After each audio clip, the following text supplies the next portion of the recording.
Hello everyone, क्या हालचाल। Welcome to class 1 for CFA level 1 financial statement analysis. तो finally guys वो class आ गया जिसके लिए आप लोगों ने मुझे पागल कर दिया था कि सर एफएसए का क्लास दो, एफएसए का क्लास दो, एफएसए का क्लास दो। तो आज अपना एफएसए स्टार्ट हो रहा है, ठीक है। लेकिन सबसे पहले मैं आप लोग को क्लैरिफाई कर देना चाहता हूँ कि हमारा एफएसए का क्लास लेट क्यों आया, ठीक है। जैसा अगर आप लोग मुझे फॉलो कर रहे हो यूट्यूब में तो आपको पता होगा कि मैंने इंटेंट था मेरा कि मैं जो सीएफए लेवल 1 का क्लास है वो February 26 वाले कैंडिडेट्स लोग के लिए भी लेके आऊं। आपको पता ही है कि ये मैंने बोला था जब मैंने बुक लॉन्च करा था। क्या हो गया, बिकॉज ऑफ सम रीजंस हमारा क्लास आया लेट से, जैसा आपको पता है, जिसके कारण we have provided the class at a very discounted rate of 650 पर सब्जेक्ट। अब क्या है ना, देखो सीएफए में कुछ कुछ सब्जेक्ट होते हैं लंबे बड़े, जिनका विड्थ बहुत ज्यादा होता है, और कुछ कुछ सब्जेक्ट रिलेटिवली छोटा होता है, ठीक है, जिनमें कंटेंट और कंसेप्ट कम कवर करना होता है। अब basis my discussion with the students of February 26 मुझे जितना समझ में आया कि स्टूडेंट्स को हेल्प तो चाहिए सारे सब्जेक्ट में, क्योंकि शायद उन्होंने सेल्फ स्टडी में ठीक से पढ़ाई नहीं करी, या कोई दूसरे टीचर के 20,000 30,000 का कोर्स लेने के बाद भी उनको सही से गाइडेंस नहीं मिला, and now they are looking for alternative. लेकिन अपने पास था लिमिटेड टाइम, ठीक है, और वो लिमिटेड टाइम में मुझे अपने बच्चों का मैक्सिमम हेल्प करना था। अब एफएसए एक ऐसा सब्जेक्ट है ना जो थोड़ा सा लेंदी है, इसमें विड्थ बहुत है, डेप्थ उतना नहीं है, मतलब डेप्थ इज ओके, बट इसमें विड्थ बहुत है, कंसेप्ट बहुत कवर करने होते हैं, ठीक है। तो अगर मैं एफएसए पहले उठा लेता ना तो शायद मैंने जो अभी 5 सब्जेक्ट का कंप्लीट कोर्स अपने वेबसाइट में प्रोवाइड कराया है eight a very nominal cost of 650 पर सब्जेक्ट, वो मैं नहीं करवा पाता। एट द सेम टाइम जो मैंने क्वांट्स, इक्विटी और फिक्स्ड इनकम फ्री में उसके रिवीजन और क्रैश कोर्स जो यूट्यूब में डाले हैं, वो भी शायद उस हद तक नहीं हो पाता, ठीक है। इसीलिए मैंने एक कॉन्शियस कॉल लिया कि भाई एक काम कर, जब लेवल 1 का एग्जाम स्टार्ट हो जाएगा, तो आज लेवल 1 का एग्जाम स्टार्ट हो गया, आज है 2 फरवरी 2026, और अब कुछ नहीं हो सकता, ठीक है। अब मैंने जो बच्चे मेरे को रीच आउट भी कर रहे हैं फेब एग्जाम के लिए, मैं बोल रहा हूँ यार क्लासेस लेने का टाइम खत्म, जिनका एग्जाम 5 तारीख 6 तारीख को है, क्लासेस लेने का टाइम खत्म। अब बुक लो और बुक को अच्छे से पढ़ाई करो, ठीक है, कांट हेल्प इट, ठीक है। बुक लो और बुक अच्छे से पढ़ाई करो। अब वो ट्रेन निकल गया है, ठीक है, गिवन वो ट्रेन आज निकल गया है, तो मैं बोला कि चलो एफएसए स्टार्ट करते, जो आप लोगों का सबका डिमांड था, ठीक है।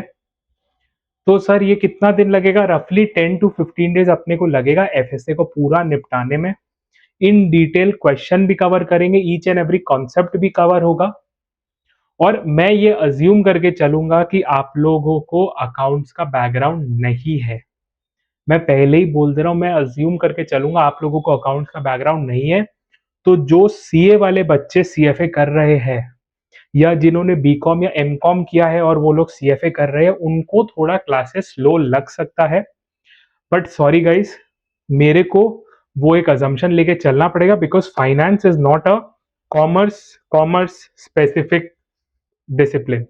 वहां पे नॉन कॉमर्स वाले बच्चे भी बहुत बढ़ चढ़ के पार्टिसिपेट करते हैं, I have to cater to everyone, ठीक है। तो चलो सर, जो लोग मेरे को पहले से फॉलो करते हैं, मेरे क्लासेस देखते हैं, वो जानते हैं कि जब हम क्लास करते हैं हमारा ऑब्जेक्टिव टाइम वेस्ट करना नहीं होता है। मैं अपना टाइम को भी बहुत रिस्पेक्ट करता हूँ, और मैं आप लोग का भी टाइम को बहुत रिस्पेक्ट करता हूँ। तो जब हम लोग कोई क्लास लेते हैं 1 2 3 कोई भी सब्जेक्ट का, इसका मतलब क्या है कि कोई ना कोई रीडिंग तो उसमें डिस्कस होगा। Today it will be no exception. आज भी हम लोग रीडिंग डिस्कस करेंगे, और आज जो हम लोग रीडिंग डिस्कस ही नहीं करेंगे, कंप्लीट भी करेंगे, उसका नाम है introduction to financial statement analysis, ठीक है। लेकिन मैं आपको एक ब्रॉड ओवरव्यू समझाता हूं कि भैया ये सब्जेक्ट क्यों है, क्या है, किस लिए है, ठीक है।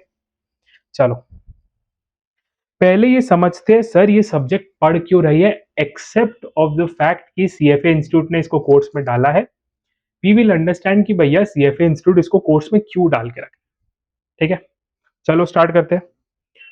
भैया मेरे को एक बात बताओ, हम लोग सीएफए क्यों करते हैं? Why are we doing CFA except of the fact कि सर इसको करने से जॉब मिल जाता है, ठीक है। सर सीएफए क्यों करते हैं?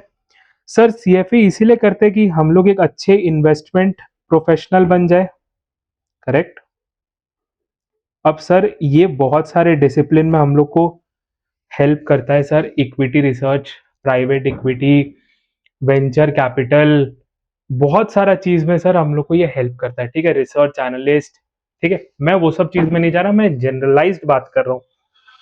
हम लोग अभी कुछ भी स्पेसिफिक में नहीं जाएंगे, अभी हम लोग जैसे दो दोस्त कॉन्वर्जेशन करते हैं, हम लोग वो कॉन्वर्जेशन करेंगे, ठीक है। सर सीएफए क्यों करते हैं? इन्वेस्टमेंट प्रोफेशनल बनने के लिए। सर इन्वेस्टमेंट प्रोफेशनल का काम क्या है, मेरे को बताओ। एक इन्वेस्टमेंट प्रोफेशनल का काम क्या है? सर इन्वेस्टमेंट प्रोफेशनल का काम है इन्वेस्टमेंट करना, करेक्ट। सर इन्वेस्टमेंट प्रोफेशनल का काम है इन्वेस्टमेंट करना। सर इन्वेस्टमेंट कहाँ डालेगा? सर जो पैसा है वो डालेगा कहाँ? अपने को जो पता है, अपने को कुछ ज्यादा ज्ञान नहीं लगाना है, अपने को जो पता है सर, इन्वेस्टमेंट कहाँ डाल सकता है? सर रियल एस्टेट में डाल सकता है। मतलब सर घर खरीद लिया, जमीन खरीद लिया, ऑफिस खरीद लिया, ये सब कर सकता है सर। या तो फिर सर स्टॉक मार्केट से शेयर्स खरीद सकते हैं सर। शेयर्स क्या होता है? किसी कंपनी का हिस्सेदारी। शेयर्स क्या होता है? किसी कंपनी का हिस्सेदारी। सर शेयर्स खरीद सकते हैं ना हम लोग, ठीक है। या ब्रॉडली सर हम लोग कोई कंपनी का बॉन्ड्स भी खरीद सकते हैं, करेक्ट। सर बॉन्ड मतलब क्या हो गया? डेट, बेसिकली कंपनी को उधार दे सकते हैं। अगर मैं इसको और एकदम एकदम मतलब बेसिक लेवल पे बात करूं, तो हम लोग कंपनी को उधार दे सकते हैं जिसपे वो अपने को ब्याज देगा, ब्याज मतलब इंटरेस्ट, ठीक है, जिसमें अपने को इंटरेस्ट मिलेगा, करेक्ट। समझ में आ रहा है? अब एक काम करो, ठीक है, ये भूल जाओ, एक बार रियल एस्टेट का डिस्कशन भूल जाओ। हम लोग बोलते हैं कि भैया हम लोग रियल एस्टेट को भूल जाते हैं, ठीक है। हम लोग खाली कंसीडर करते हैं कोई कंपनी का शेयर और कोई कंपनी का बॉन्ड, ठीक है। चाहे आप कंपनी का शेयर में पैसा डालो, चाहे आप कंपनी का बॉन्ड में पैसा डालो, आप पैसा डाल किसके ऊपर रहे हो? आप पैसा तो कंपनी के ऊपर डाल रहे हो ना। आप बात समझो, चाहे आप कंपनी का बॉन्ड में पैसा डालो, चाहे आप कंपनी का शेयर में पैसा डालो, उससे मेरे को मतलब नहीं है। आप पैसा डाल कहाँ रहे हो? आप पैसा डाल रहे हो कंपनी में, यस और नो? बताइए। यस, हम लोग सर कंपनी में पैसा डाल रहे हैं। सर मेरे को एक बात बताओ, कंपनी में पैसा डालोगे उसके लिए आपको ट्रस्ट तो होना चाहिए भाई, कंपनी ठीक है। कल को मैं आपसे आके मांगू कि भाई एक काम कर, तुम लोग सब जो मेरे से ट्यूशन पढ़ रहा है, सब मेरे को 1-1 लाख रुपए दे के जाना। मैं बहुत ईमानदार आदमी हूं, मैं तुम लोग को अच्छा भी पढ़ा रहा हूं, तो क्या आप लोग मेरे को 1-1 लाख रुपए दे के चले जाओगे?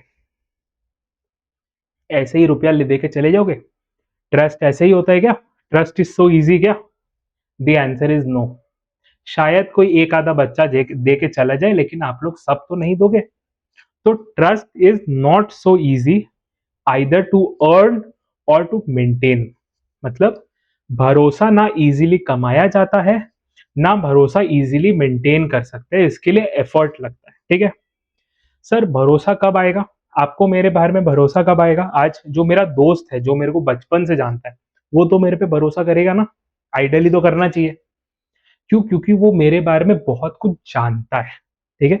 तो सर अगर मेरे को कंपनी में भी पैसा लगाना है, चाहे शेयर में लगाऊं चाहे उसके बॉन्ड में लगाऊं, सर मेरे को उस पर ट्रस्ट करना पड़ेगा, ठीक है।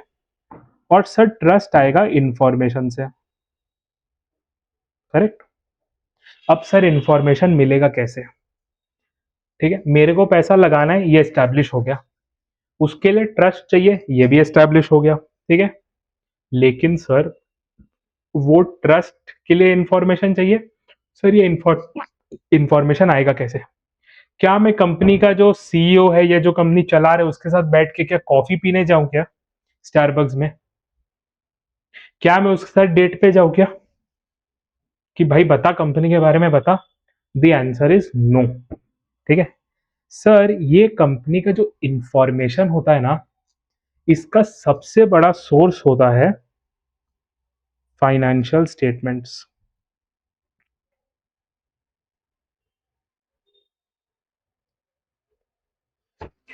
समझे, ये इंफॉर्मेशन का सबसे बड़ा सोर्स होता है फाइनेंशियल स्टेटमेंट। और ये सर प्रोवाइड कौन करवाता है? सर प्रोवाइड ये कंपनी ही करवाती है। सर ये प्रोवाइड कंपनी करवाती है। सर ये फाइनेंशियल स्टेटमेंट में होता क्या है? सर ये फाइनेंशियल स्टेटमेंट में होता है कि भाई तूने बिजनेस में क्या किया, मतलब बिजनेस में क्या किया, मतलब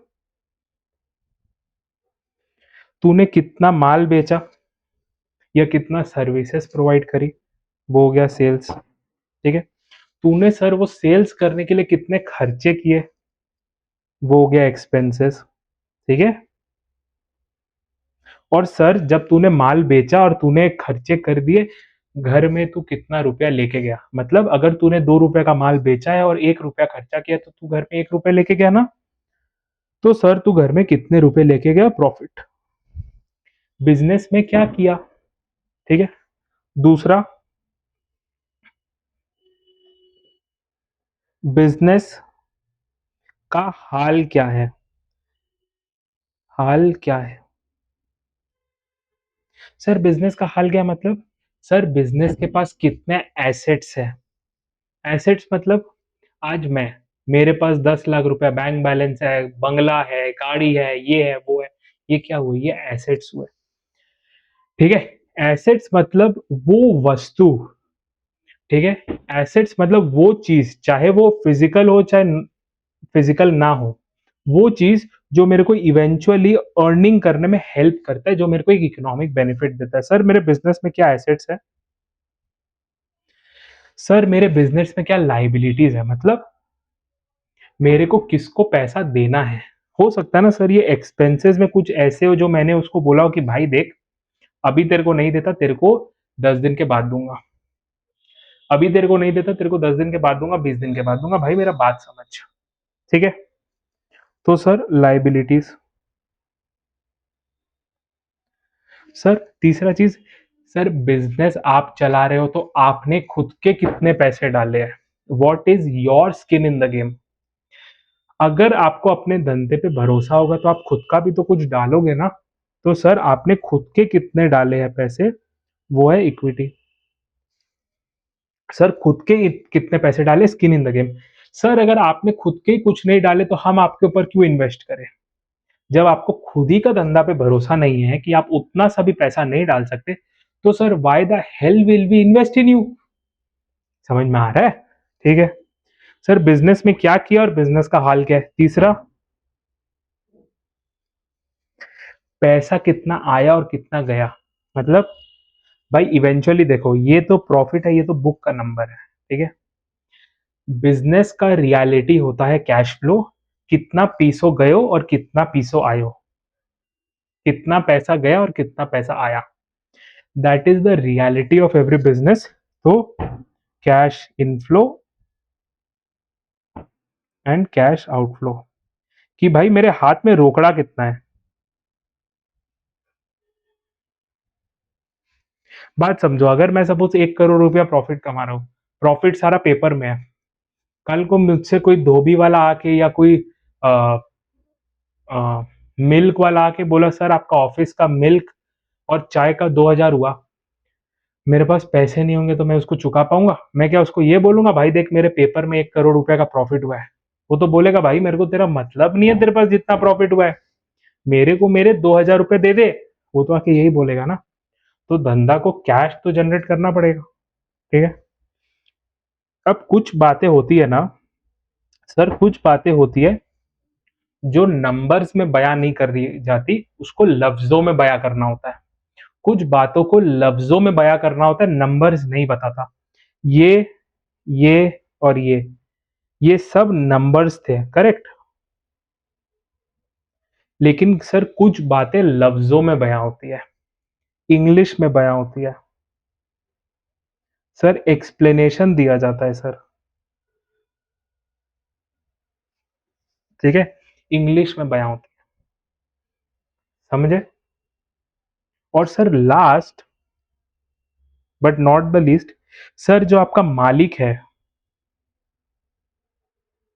सर कंपनी का मालिक कौन हुआ? कंपनी का मालिक हुआ इक्विटी वाले। सर जो आपका कंपनी का मालिक है उसका पोजीशन कैसे चेंज हुआ साल के पहले दिन और साल के आखिरी दिन? क्या वो अमीर हुआ कंपनी के थ्रू? क्या वो गरीब हुआ कंपनी के थ्रू? सर कैसे चेंज हुआ उसका हक? ठीक है, तो मालिक का पोजीशन कैसे चेंज हुआ?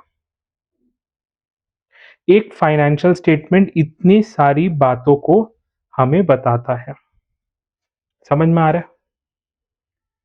ठीक है, अब सर इसका थोड़ा अंग्रेजी नाम भी देख लेते हैं। ठीक है, इसका थोड़ा अंग्रेजी नाम भी देख लेते हैं। सर इसको बोलते हैं, जहाँ पे आपका सेल्स एक्सपेंस प्रॉफिट होता है, प्रॉफिट और लॉस स्टेटमेंट या अकाउंट, कैसे भी बोल दो, फर्क नहीं पड़ेगा। या इसको प्यार से इनकम स्टेटमेंट भी बोलते हैं।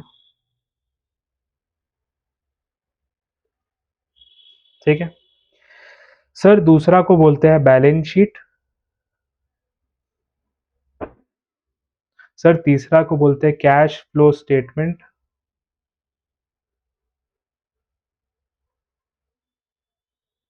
सर चौथा को बोलते हैं notes to accounts.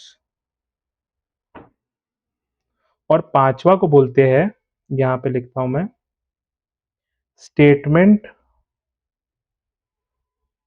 Of changes in equity.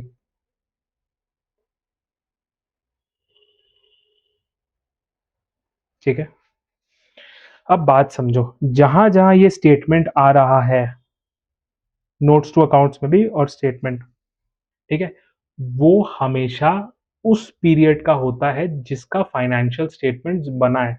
Sir ऐसा तो नहीं है ना कि जब से धंधा खुला है तब से फाइनेंशियल स्टेटमेंट आपके सामने रख दूंगा। वो मैन्युअली पॉसिबल है, आप देख पाओगे, मैं समझ पाऊंगा नहीं। तो फाइनेंशियल स्टेटमेंट यूजुअली एक साल का एक साथ बनता है कि भाई एक साल का हिसाब बता।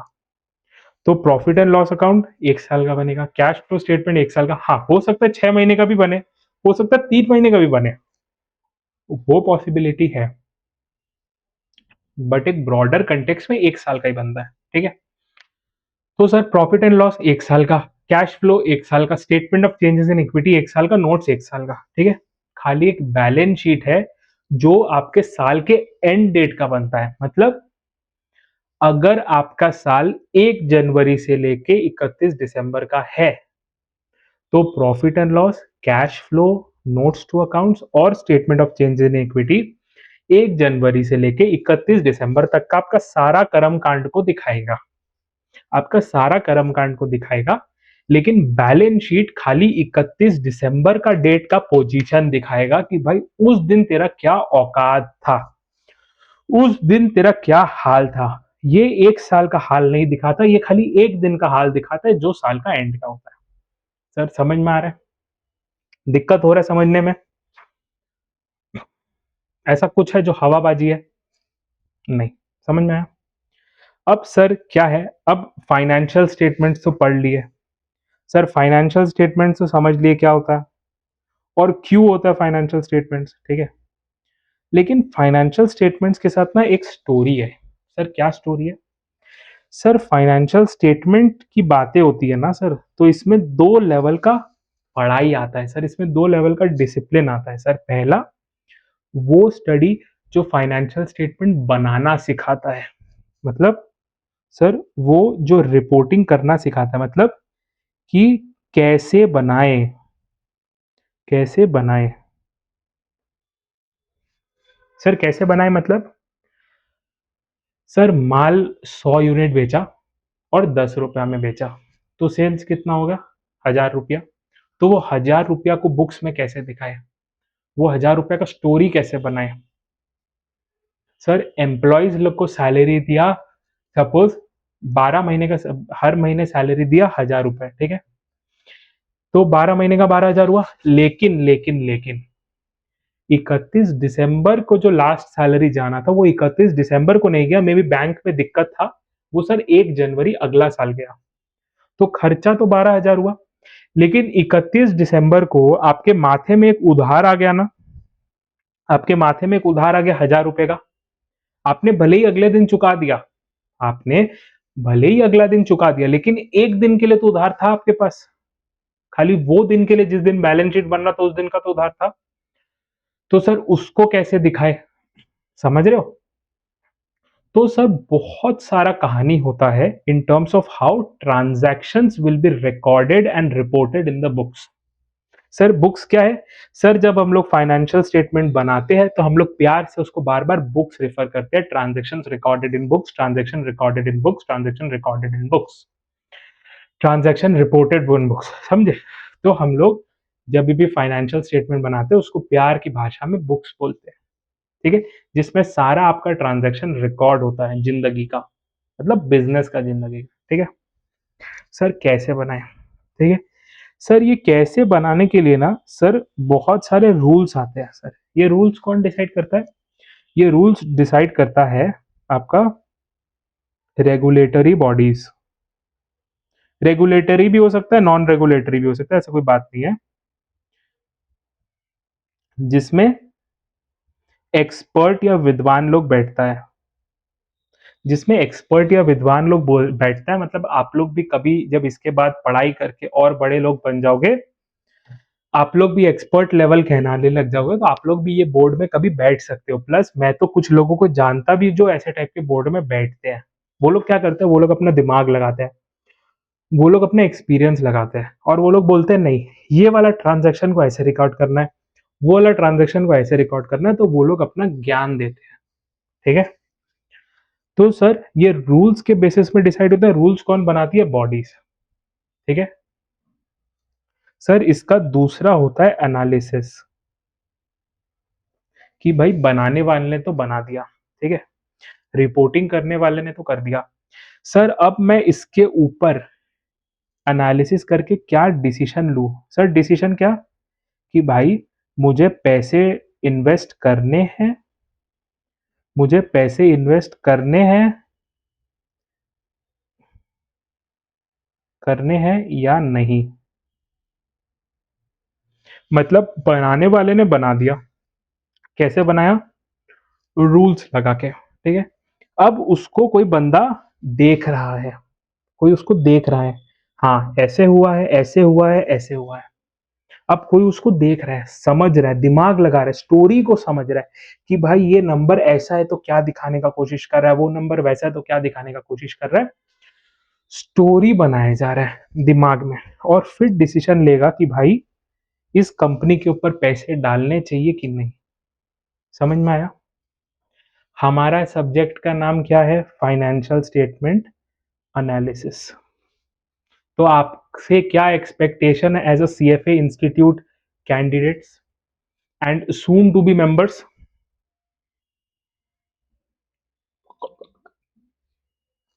होपफुली आपसे क्या एक्सपेक्टेशन है कि भाई आप एनालिसिस करके डिसीजन लेने का सामर्थ्य पा पाओ। सामर्थ्य मतलब कैपेबिलिटी, ठीक है?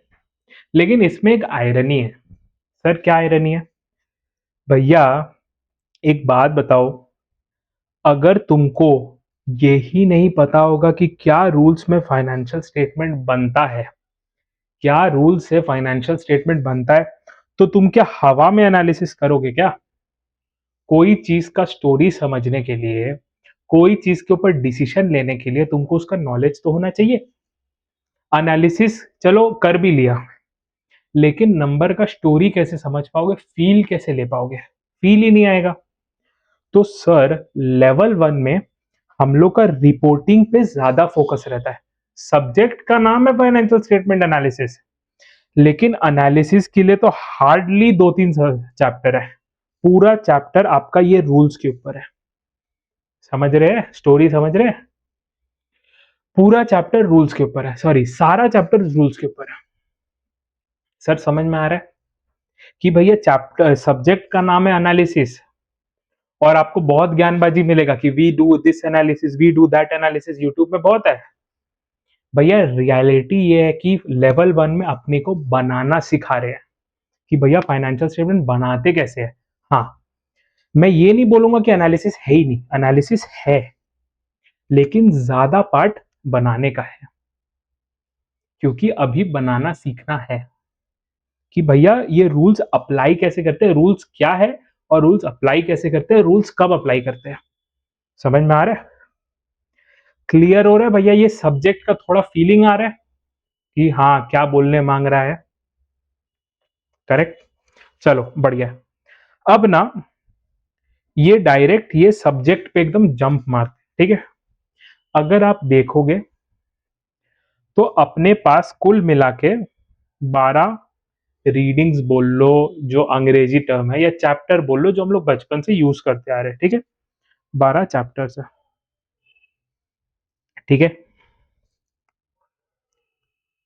फाइनेंशियल एनालिसिस टेक्निक एक लौता, या फाइनेंशियल रिपोर्टिंग क्वालिटी भी बोल सकते हो, लेकिन ठीक है ये सूडो है। ये दो लौता चैप्टर है जो एक्चुअली एनालिसिस पे बात कर रहा है। आप बाकी हर जगह देखोगे analysing analysing analysing analysing analysis analysis analysis, लेकिन सब में आपका मेजर कंटेंट ट्रीटमेंट का है कि सर क्या रूल्स लगता है और कैसे लगता है। एनालिसिस खाली ट्रेलर या टीजर की तरह डाला हुआ है कि भाई ठीक है पढ़ ले, खुश हो जा जा। लेकिन मेजर पोर्शन इसमें ट्रीटमेंट का है कि सर ये होगा तो इसको कैसे करेंगे, वो होगा तो उसको रिकॉर्ड कैसे करेंगे, अगर ये हो गया तो इसमें रिकॉर्डिंग कैसे करेंगे। एक सिंपल आपको मैं एग्जांपल देता हूं, ठीक है। पढ़ नहीं रहे हैं, अभी भी सब्जेक्ट समझ रहे हैं, ठीक है। मैंने बोला कि सपोज 31 दिसंबर था, ठीक है। कस्टमर आपके दुकान आया, कस्टमर आपके दुकान आया, कस्टमर ने क्या किया, कस्टमर ने बोला भाई माल दिखा। आपने उसको 1000 रुपए का माल दिखाया, कस्टमर बोला ओके, कस्टमर बोला ओके, ठीक है। कस्टमर ने आपको 200 रुपए का एडवांस दे दिया, 200 रुपए का एडवांस दे दिया, और आपको बोला कि भाई तू एक काम कर, तू ये 1000 रुपए का माल अपने पास रख। मतलब 31 दिसंबर को कस्टमर आया, उसने 1000 रुपए का माल लिया, आपको 200 रुपया एडवांस किया, और आपको बोला कि भाई तू एक काम कर, तू 1000 रुपए का माल अपने पास रख, मैं अभी नहीं ले रहा तेरे से, अभी मुहूर्त ठीक नहीं है, अभी टाइम ठीक नहीं है, बट मेरे को माल खरीदना है, तो मैंने तेरे को 200 रुपया एडवांस कर दिया, ठीक है। क्वेश्चन है सर इसमें सेल्स कितना बुक करोगे। सर 1000 रुपया सेल्स बुक करे, सर 200 रुपया जितना पैसा आया सेल्स बुक करे, कि सर कोई दूसरा अमाउंट ही सेल्स बुक करे। सर इसमें सेल्स कितना बुक करे, कितना माल बेचा, क्योंकि 31 दिसंबर को तो साल खत्म, समझो 31 दिसंबर को तो साल खत्म, माल कितना बेचा डिसाइड कैसे करे। और सर 1000 रुपया जब डालेंगे तो प्रॉफिट अलग हो जाएगा, 200 रुपया डालेंगे तो प्रॉफिट अलग हो जाएगा, कोई और नंबर डालेंगे तो प्रॉफिट अलग हो जाएगा। तो सर है तो इंपॉर्टेंट डिसीजन, इंपॉर्टेंट कॉल लेने के लिए, सर ये कैसे ले। मैं अपने मन से ले लेता हूं, आप अपने मन से ले लो, ये तो बेस्ट है ना। कि भाई काम क्यों करना है, सोचना क्यों है, मेरा मन में 1000 रुपया ले लू, आपका मन आप 200 रुपया ले लो, किसी तीसरे का मन होगा वो 500 लेगा। तो सर ऐसे थोड़ी ना काम होगा, we have to be uniform in our practices. तो सर यही सब का टाइप का ट्रीटमेंट का डिस्कशन ये सब चैप्टर्स में अपन करने वाले हैं। ये तो खाली मैंने आपको एक तो सिंपल सा एग्जांपल बताया कि सर क्या करेंगे, ठीक है। समझ में आ रहा है, थोड़ा थोड़ा फीलिंग आ रहा है भाई क्या पढ़ने वाले हैं। अब आप इसमें देखो कहानी, हमने क्या बोला, फाइनेंशियल स्टेटमेंट पे पहला चीज क्या था, इनकम स्टेटमेंट। देखो पहला चैप्टर इनकम स्टेटमेंट, समझ में आ रहा है, ठीक है। दूसरा हमने क्या बोला था, क्या होता है, धंधे का क्या हाल है, बैलेंस शीट, ठीक है। सर तीसरा हमने क्या बोला था, कैश इनफ्लो कितना है, कैश आउटफ्लो कितना है। Sir statement of cash flow 1, statement of cash flow 2, मतलब दो चैप्टर दे दिया कैश फ्लो पे। समझ में आ रहा है, अब बात समझो, अब कहानी है, सर इनकम स्टेटमेंट्स और बैलेंस शीट सबके अंदर अपना अपना आइटम होता है। जैसे इनकम स्टेटमेंट में सेल्स हो गया, एक्सपेंस हो गया, प्रॉफिट हो गया, टैक्स हो गया, बैलेंस शीट में एसेट्स हो गया, लाइबिलिटीज हो गया। एसेट्स के अंदर भी बहुत सारा चीज होता है, आपका बैंक में बैलेंस, आपका घर में कितना स्टॉक है, मतलब इन्वेंट्री माल कितना है, आपको किससे कितना रुपया लेना है, वो सब है। लाइबिलिटीज आपको किससे कितना रुपया देना है, ठीक है। आपने इक्विटी में कितना लिया है ओनर लोग से। अब देखो यहाँ पे हम लोग कुछ इंडिविजुअल आइटम्स जो सिग्निफिकेंट है उसको सेपरेटली डिस्कस करेंगे। इन्वेंट्रीज, इन्वेंट्रीज किसका पार्ट हो गया, इन्वेंट्रीज हो गया बैलेंस शीट का part. Sir long term assets, long term liabilities and equity, sir ये किसका पार्ट हो गया? ये भी आपका पार्ट हो गया बैलेंस शीट का, और सर ये भी पार्ट हो गया बैलेंस शीट का। Sir income taxes, income taxes किसका पार्ट हुआ? टैक्स कौन देता है, किस पे देता है? प्रॉफिट के ऊपर। सर प्रॉफिट कहाँ आता है? इनकम टैक्स पे। तो सर इनकम टैक्स का टॉपिक हो गया, इनकम का टॉपिक हो गया। समझ रहे हो? तो इवेंचुअली ये है कुछ नहीं, ये है फाइनेंशियल स्टेटमेंट्स को बनाना, ट्रीटमेंट बनाना और उसको एनालिसिस करना थोड़ा बहुत, ठीक है। यहाँ से सर हम लोग थोड़ा ब्रॉडर डिस्कशन में जाएंगे लास्ट 3 का चैप्टर में, ठीक है। मेजर आप देखोगे कंटेंट जहां से एग्जाम में भी पूछने का चांसेस हाई रहता है, और जो इम्पोर्टेंट भी है वो आपको ट्रीटमेंट ही डिस्कस करेगा कि भैया बनाना कैसे है, रूल कैसे अप्लाई करना है। समझ में आ रहा है? ठीक है, तो चलो अब स्टार्ट करते हैं introduction to financial statement analysis. ठीक है, अब सिंस अपने को चैप्टर सब्जेक्ट का फ्लो समझ में आ गया, अब अपने चैप्टर में घुसते हैं। ठीक है, introduction to financial statement analysis. ठीक है, ठीक है, अब स्टार्ट करते हैं डायरेक्ट रीडिंग में। हम क्या करेंगे ना, हम रीडिंग करेंगे। ठीक है, इसमें जो जो पोर्शन, पहला बात तो हमने अभी जो भी डिस्कस किया पिछला 20-25 मिनट में, वो इसमें कुछ भी नहीं है, वो था सब्जेक्ट को समझने के लिए। ठीक है, अब इसमें जैसे जैसे कंसेप्ट आता जाएगा हम लोग वैसे वैसे डिस्कस करेंगे। क्यों सर, ऐसा क्यों हो रहा है? ऐसा इसीलिए हो रहा है क्योंकि ये बहुत जनरलाइज सब्जेक्ट चैप्टर है, ये आपको खाली इंट्रोड्यूस कर रहा है चीजों से। ठीक है, चलो स्टार्ट करते हैं। फाइनेंशियल रिपोर्टिंग के लिए पहले बताते हैं ये क्या बोल रहा है। फाइनेंशियल रिपोर्टिंग क्या है? It is the aspect of a company presenting its financial performance to its investor, creditor and other interested party by preparing financial statement. Sir क्या इतना 25 मिनट का कहानी में हम लोग समझ गए फाइनेंशियल रिपोर्टिंग क्या होता है? हाँ, एन एनालिस्ट, अब याद करो, एक रिपोर्टिंग था, एक एनालिसिस था। अब analyst will use financial statement to evaluate a company's past performance. पहले क्या किया है? करंट फाइनेंशियल पोजीशन से पास्ट परफॉर्मेंस कैसे पता चलेगा? Income statement. Current financial position कैसे पता चलेगा? Balance sheet. To form an opinion whether company's ability to earn profit and generating cash flow in future. Cash flow से कैसे पता चलेगा? Cash flow statement. और ये सब सबके बारे में ज्ञान कहाँ लिखा रहेगा? ये सब सबके बारे में ज्ञान लिखा रहेगा एक्सप्लेनेटरी नोट्स और नोट्स टू अकाउंट्स में। ठीक है, financial statement analysis is used to analyze the information in a company's financial statement to make economic decisions। आप फाइनेंशियल स्टेटमेंट एनालिसिस क्यों करते हो? ताकि आप इकोनॉमिक डिसीजंस ले पाओ। ये डिस्कस किया ना सर हमने? Perfect. Financial statement analysis framework provides for step when analyzing debt issue, equity securities and corporate action. मतलब क्या सर, ये जो एनालिसिस है इसका जो फ्रेमवर्क है ये अपने को जो यूज करना है, सर कब करना है? सर ये जो फाइनेंशियल स्टेटमेंट का एनालिसिस करना है सर कब करना है? जब कंपनी डेट इशू कर रही है, मतलब जब कंपनी बुला रही है कि भाई मेरे में पैसे डालो डेट में। सर कंपनी बुला रही है कि भाई मेरे पे हिस्सेदारी लो, मेरे पे इक्विटी लो, या कंपनी ने कोई कॉर्पोरेट एक्शन बोला। सर एक्शन क्या हो गया? सर कंपनी डिविडेंड बांट रही है, या कंपनी कुछ और कर रही है। ठीक है सर, अब सर हमने क्या बोला, याद करो यहाँ पे हमने बोला कि भैया वो एनालिसिस करेगा।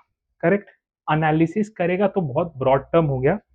अभी मैं अगर आपको पूछ लूं कि भाई कैसे करेगा, तो क्या हवा से कुछ निकालेगा क्या? हवा से कोई एनालिसिस निकालेगा? द आंसर इज नो, हवा से नहीं निकालेगा सर। उसके लिए स्टेप्स दिया हुआ है कि पहले वो ये करेगा, फिर वो ये करेगा, फिर वो ये करेगा, फिर वो ये करेगा। स्टेप्स दिया हुआ है सर, वो स्टेप्स क्या है? देखो, financial statement analysis framework contains the following steps. Sir क्या क्या करेगा? सबसे पहले वो ऑब्जेक्टिव और कंटेक्स्ट देखेगा, मतलब कि भैया मैं ये जो एनालिसिस कर रहा हूं, मैं ये जो एनालिसिस कर रहा हूं मैं क्यों कर रहा हूं। देखो इकोनॉमिक डिसीजन लेने के लिए तो बहुत बड़ा चीज हो गया, बहुत बड़ा बात हो गया। मैं क्यों कर रहा हूँ? सर मैं क्या डेट में पैसे डालने के लिए कर रहा हूँ? सर मैं क्या इक्विटी में पैसे डालने के लिए कर रहा हूँ, या मैं कुछ और चीजों के लिए कर रहा हूँ? ठीक है, या सर मैं इसके ऊपर एडवाइस दे रहा हूँ। होता है ना, बहुत बार आप एडवाइस भी देते हो दूसरे लोगों को कि भाई पैसे डाल, आप नहीं डाल रहे हो, आप दूसरे लोगों को ज्ञान देते हो ना। और सर सीएफए में हमें सिखाया है कि ज्ञान ऐसे ही नहीं दिया जाता, बहुत रिस्पॉन्सिबिलिटी जिम्मेवारी का काम है ज्ञान देना, समझ रहे हो। तो पहले ऑब्जेक्टिव निकाल लो, फिर सर डेटा गैदर करो। डेटा क्या हुआ, डेटा इंफॉर्मेशन नहीं हुआ, मतलब डेटा जिसके बेसिस में आप ये ज्ञान दोगे। फिर सर डेटा को प्रोसेस कर लो, मतलब डेटा तो होगा कच्चा, जैसे आपका सब्जी शिमला मिर्च प्याज कच्चा, तो गैदरिंग डेटा मतलब सब्जी मंडी जाके कच्चा सब्जी लेके आओ। प्रोसेसिंग मतलब उसको पकाओ, उसको काटो, पैन में डालो, थोड़ा तेल डालो, थोड़ा उसको आग में पकाओ, तो उसको पकाओ। Analyse and interpret result, sir जब वो बन जाए तो उसका खुशबू लो, उसको थोड़ा चखो, ठीक है। Report the conclusion and recommend the giving, sir जब वो बन जाए तो उसके बाद उसको परोसो, ठीक है। और लास्ट, अपडेट द एनालिसिस। अब क्या हो गया, सपोज पता चला कि उसमें सब्जी में नमक कम है, तो थोड़ा नमक डालो। सब्जी में खट्टा कम है, थोड़ा सा नींबू डालो या इमली डालो। तो सर कुछ नहीं है, सिंपल ही है। पहले अपना ऑब्जेक्टिव डिफाइन करो कि मैं क्या करना चाहता हूँ। फिर दूसरा, सब्जी लेके आओ, सब्जी पकाओ, बनाओ, खुशबू लो, परोसो। अगर कुछ टेस्ट में कमी है तो नमक डालो, नींबू डालो, चीनी डालो, ठीक है। समझ में आ रहा है। इसको अभी छोड़ते हैं, डिस्कस करते हैं concept of FS notes. Sir अपने पढ़ा था ना हमने, यहाँ पे याद करो। सर यहाँ पे याद करो, हमने क्या पढ़ा था, कुछ चीजें नंबर से बयां नहीं होती, इसलिए लफ्जों का दरकार होता है। इंग्लिश एंड एक्सप्लेनेशन, कुछ चीजें लफ्जों से बयां की जाती है, सर ये वो लफ्जों है, ठीक है। क्या है सर, देखते हैं। They include disclosure that provide further details about the information summarised in the financial statement. Sir यहाँ पे फाइनेंशियल स्टेटमेंट को ये लोग बेसिकली खाली इनकम स्टेटमेंट, बैलेंस शीट और कैश फ्लो बोल रहा है, लेकिन एफएस नोट्स भी फाइनेंशियल स्टेटमेंट का ही पार्ट होता है। हमेशा याद रखना है, एफएस नोट्स भी फाइनेंशियल स्टेटमेंट का ही पार्ट होता है। यहाँ पे ये लोग जो फाइनेंशियल स्टेटमेंट का बात कर रहे हैं, वो ये लोग खाली इनकम स्टेटमेंट, बैलेंस शीट और कैश फ्लो का बात करें, जिसमें नंबर्स होता है, ठीक है। क्लियर है।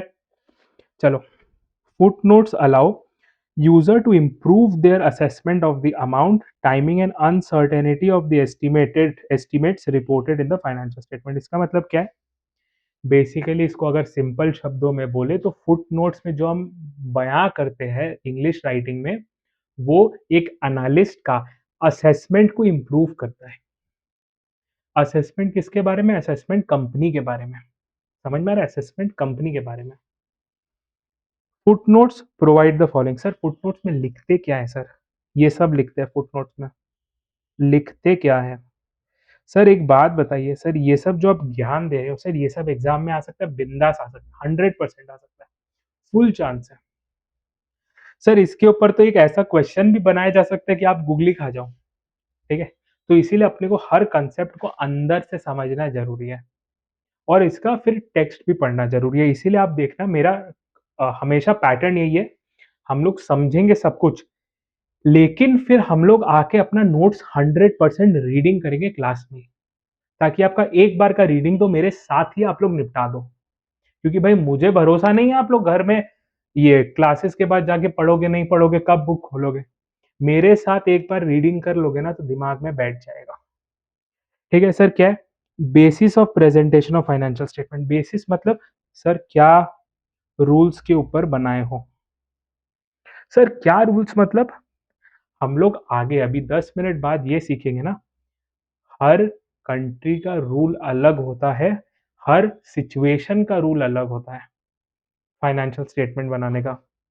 और कभी कभी तो रूल्स बदल जाता है डिपेंडिंग अपॉन आप किस बिजनेस में हो। मतलब सर अगर आप कोई माल बेच रहे हो तो आपके लिए रूल अलग होगा। सर अगर आप कोई बैंकिंग बिजनेस में हो तो आपके लिए रूल अलग होगा। सर अगर आप कोई टेलीकॉम बिजनेस में हो तो आपके लिए रूल अलग होगा। सर अगर आप कोई सरकारी कंपनी हो जो सरकार चला रही है, उसके लिए रूल अलग हो सकता है।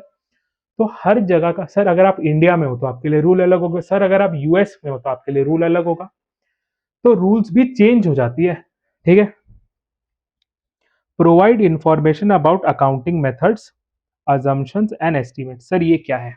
देखो, ये चीज है थोड़ा टेक्निकल। सर टेक्निकल क्या है? देखो, जब आप फाइनेंशियल स्टेटमेंट में इनकम स्टेटमेंट बैलेंस शीट बनाते हो ना, तो आपको कुछ कुछ अनुमान लेना पड़ता है। जैसे ये सबसे बड़ा एग्जांपल अनुमान का यही वाला। सर यहाँ पे आप 1000 लोगे, 200 लेगी, कोई और नंबर लोगे, अनुमान ही है ना। सर अगर ये कस्टमर जो 200 देके गया वापस माल लेने ही नहीं आया, आप ज्यादा से ज्यादा क्या कर सकते हो? आप उसका ये 200 रुपए तो फोरफिट कर सकते हो। आप उसके घर जाके कॉलर से खींच के उसको थोड़ी ना माल दोगे। आप उसको घर जाके कॉलर से मार पीट के माल थोड़ी ना दे सकते हो। तो आपको तो पता नहीं ना कि आप माल कितना बेच रहे हो, तो आपको तो अनुमान लगाना पड़ेगा ना। वैसे सिंपल, और एक सिंपल बता रहा हूँ। आपने किसी को माल बेचा, उसने आपसे क्रेडिट में माल खरीदा, मतलब उसने बोला कि भाई एक काम कर, तू मेरे को 10,000 रुपए का माल दे दे, मैं तेरे को 3 महीने में पैसे दे देता हूँ। धंधा में तो होता है। 3 महीने बाद उसने पैसे नहीं दिए, आप क्या कर लोगे? उसका क्या उखाड़ लोगे आप?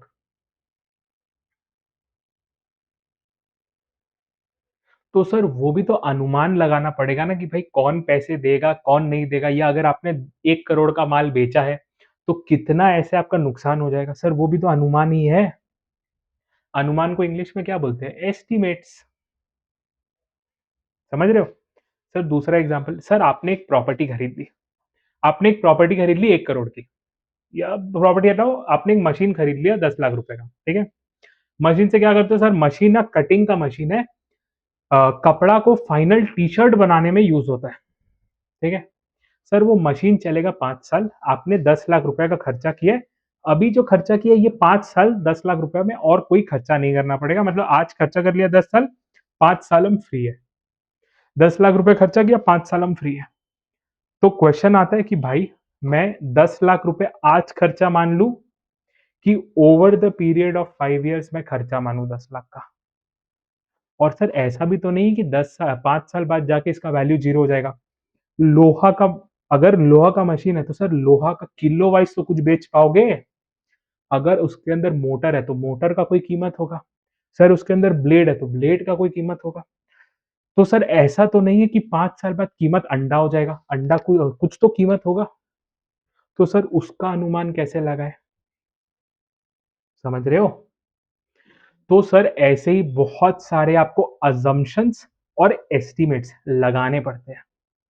वो सर कहाँ लिखोगे? सर आपने तो फाइनेंशियल स्टेटमेंट बना दिया। सर फाइनेंशियल स्टेटमेंट में क्या हम कोई लफ्ज बयां करते हैं? The answer is no. हम लोग कोई लफ्ज बयां नहीं करते। तो एज अ रीडर जब मैं पढ़ूंगा एनालिसिस करने के लिए, मेरे को कैसे पता चलेगा कि सर आपने प्लांट एंड मशीनरी जो खरीदा उसमें क्या अनुमान लगाया, आपने जो सेल्स रिकॉर्ड किया इसमें क्या एस्टिमेट्स किया, सर कैसे पता चलेगा? तो वो लिखा हुआ रहेगा नोट्स में कि देख भाई इसने ये किया है, इसने ये किया है, इसमें हम लोगों ने ऐसे किया है। समझ रहे हो? Next, additional information about significant matters like ESOPs. Sir ESOPs के एम्प्लॉय स्टॉक ऑप्शन प्लान, मतलब एम्प्लॉयज लोग को कंपनी का शेयर दे देना, या कोई लीगल या कोई एम्प्लॉय बेनिफिट, या आरपीटी। आरपीटी का फुल फॉर्म है रिलेटेड पार्टी ट्रांजेक्शन। क्या होता है? सर क्या कंपनी अपने ही लोगों के साथ ट्रांजैक्शन करी? अपने लोग क्या हो गए? सपोज कोई बड़ा डायरेक्टर हो गया आपका कंपनी का, जो कंपनी चला रहा है, उसका कोई मामा भांजा चाचा दोस्त है, उसका भाई, ये वो कंपनी उसके साथ ट्रांजैक्शन कर रही है। तो क्या सर ये चांस नहीं है कि ये ट्रांजैक्शन में धांधली हो जाए?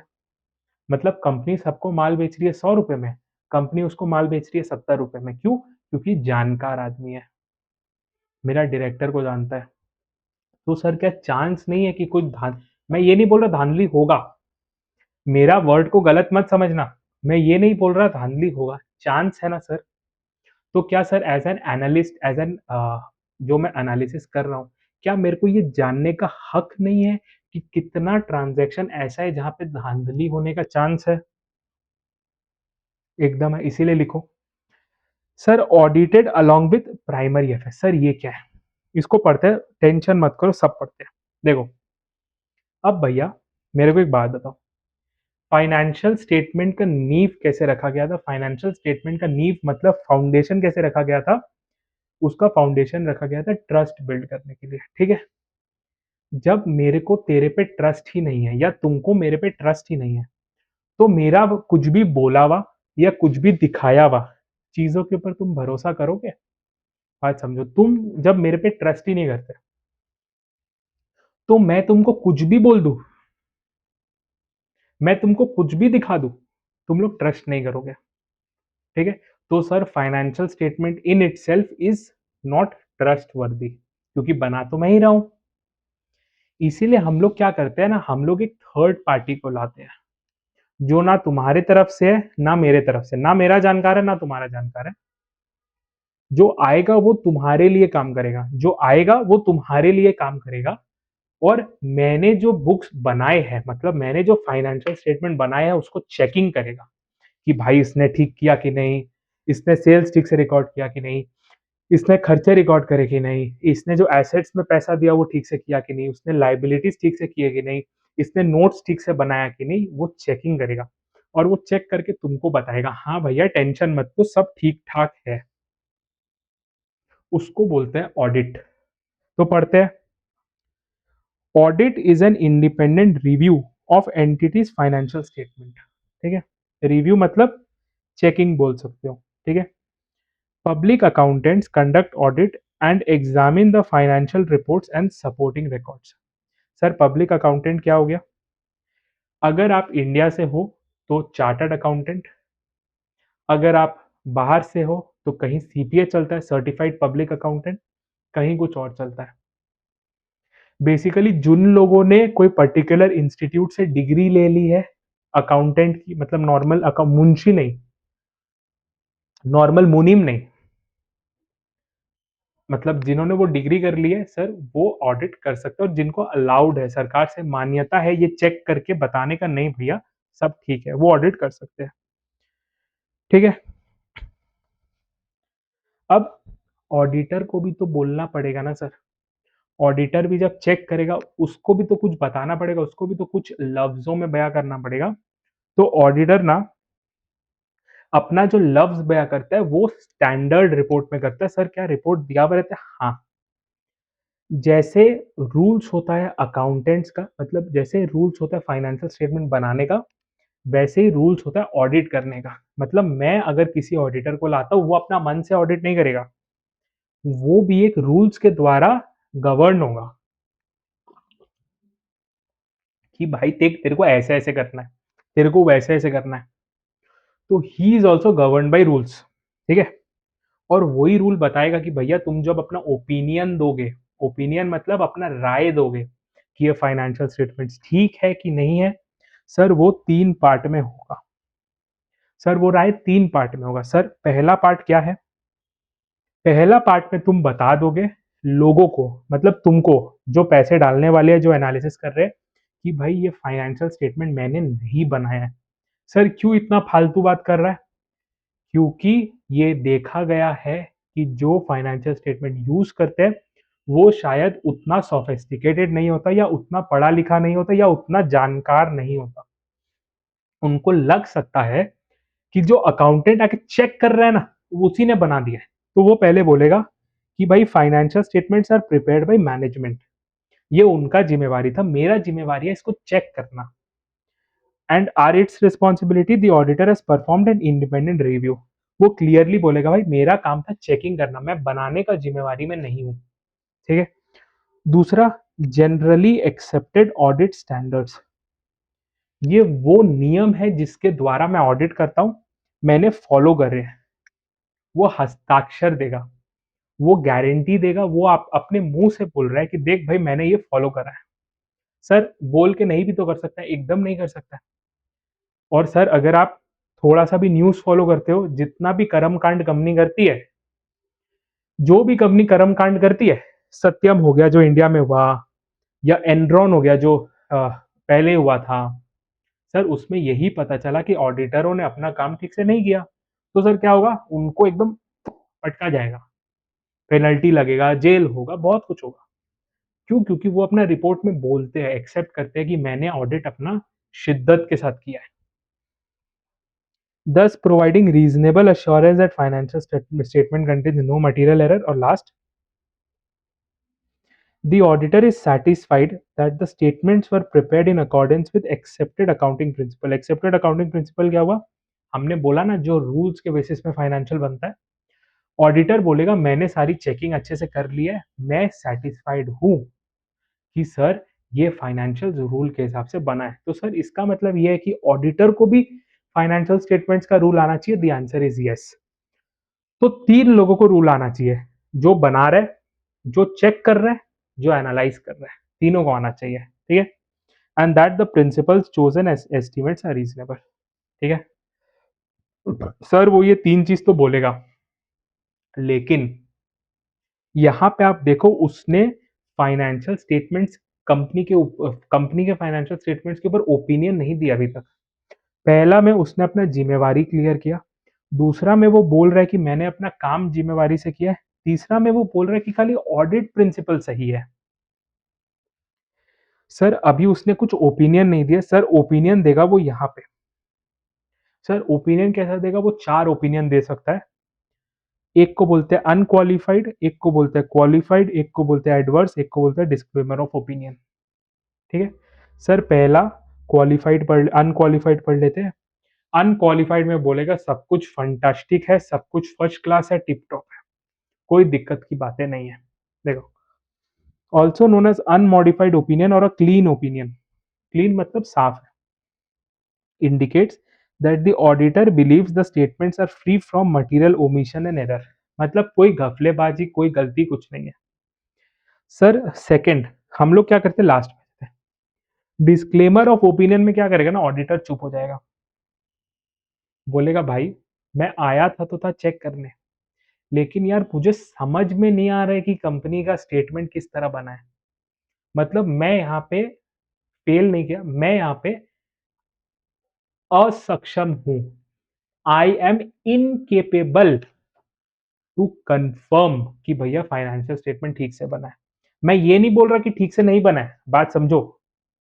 मैं यहाँ पे ये नहीं बोल रहा कि फाइनेंशियल स्टेटमेंट ठीक से नहीं बना है, मैं यहाँ पे ये बोल रहा हूँ कि मैं केपेबल नहीं हूँ ये डिटरमाइन करने का कि फाइनेंशियल स्टेटमेंट ठीक से नहीं बना है। डिफरेंस है दोनों बात पे। एक में वो बोल देगा हाँ भैया मैंने चेक करा और फाइनेंशियल स्टेटमेंट ठीक से नहीं बना है, और एक में वो बोल रहे हैं मैं इनकेपेबल हूँ। ठीक है, देखो, if the auditor is unable to express an opinion incapable and disclaimer is issued, any opinion other than unqualified is sometimes referred to as modified opinion। अब पढ़ो सर, ये तो अनक्वालिफाइड हुआ जिसको अनमॉडिफाइड बोलते हैं, बाकी का ये जो तीन है ना सबको ही मॉडिफाइड बोलते हैं। ठीक है, तो डिस्क्लेमर पढ़ लिया। अब आते हैं क्वालिफाइड पे। सर क्वालिफाइड में क्या होता है पता है? ऑडिटर बोलता है कि देख भाई फाइनेंशियल स्टेटमेंट इतना बड़ा था, इतू सा हिस्सा में कुछ प्रॉब्लम दिखा है, बाकी ये वाला हिस्सा क्लीन है। मतलब इतू सा हिस्सा, जैसे सपोज हम बोलेगा, जैसे ऑडिटर ने बोला देख भाई मेरे को लग रहा है सेल्स में थोड़ा घपला है, लेकिन बाकी सब ठीक है। मतलब इतू सा चीज में थोड़ा घपला है, बाकी सब ठीक है। देखो, if the statement makes any exception to the accounting principles the auditor may issue qualified opinion. और सर नेक्स्ट में बोलेगा भाई पूरा फाइनेंशियल स्टेटमेंट्स में ही घपला है, मैं तो हाथ खड़ा कर दिया, पूरा फाइनेंशियल स्टेटमेंट में झोल है, सेल्स में भी झोल है, एसेट में भी झोल है, लाइबिलिटी में भी झोल है, एक्सपेंस में भी झोल है, प्रॉफिट में भी, सब झोलर है। The auditor can issue adverse opinion if the statements are not presented fairly or are materially non-conforming with accounting standard। समझ में आ रहा है कि ऑडिटर किस प्रकार का ओपिनियन दे सकता है? चार ओपिनियन दे सकता है। सर सब सही है, सर मैं इनकेपेबल हूँ कोई भी ओपिनियन देने के लिए, सर थोड़ा सा चीज में झोला है, सर पूरा झोला है। ठीक है सर, नेक्स्ट आता है इंटरनल कंट्रोल्स में। सर इंटरनल कंट्रोल्स में क्या? सर फिर से चलते ट्रस्ट वाली बातें पे। ठीक है सर, आप मेरे पे ट्रस्ट कब करोगे? सर आप मेरे पे ट्रस्ट कब करोगे? जब आपको पता है कि मैं अपना मनमानी नहीं कर सकता, there is some checks and balances जिससे मेरे को सीमित करा जाएगा, मेरा औकात को सीमित करा जाएगा।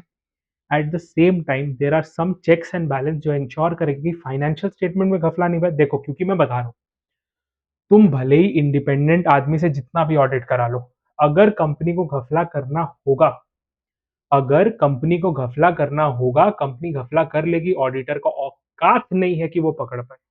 मैं बता रहा हूँ, औकात नहीं है कि पकड़ पाए अगर फ्रॉड करना होगा तो।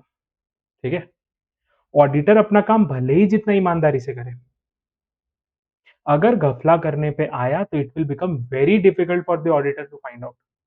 तो इसीलिए यू एज एन इन्वेस्टर और you as an analyst should have a comfort कि मैं सेल्फ रेगुलेटेड हूं, मतलब मैं खुद से ईमानदार हूं। सर ये इंटरनल कंट्रोल वो इंश्योर करता है कि आदमी खुद से ईमानदार है। Internal controls are processes by which company ensure that it presents accurate financial statement. ये कंपनी खुद इनिशिएटिव लेगा। ठीक है, they are responsibility of management. किसका रिस्पॉन्सिबिलिटी है? मैनेजमेंट का। सर क्या इसके ऊपर क्वेश्चन आता है? सर दबा के एमसीक्यू आ सकता है। ठीक है, for publicly traded firm in US the auditor must express an opinion on financial internal controls as well.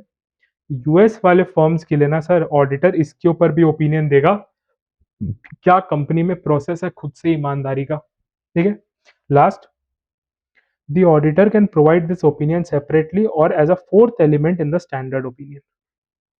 ठीक है, या वो सेपरेटली भी दे सकता है या फोर्थ पैरा भी बना के दे सकता है। चलो अब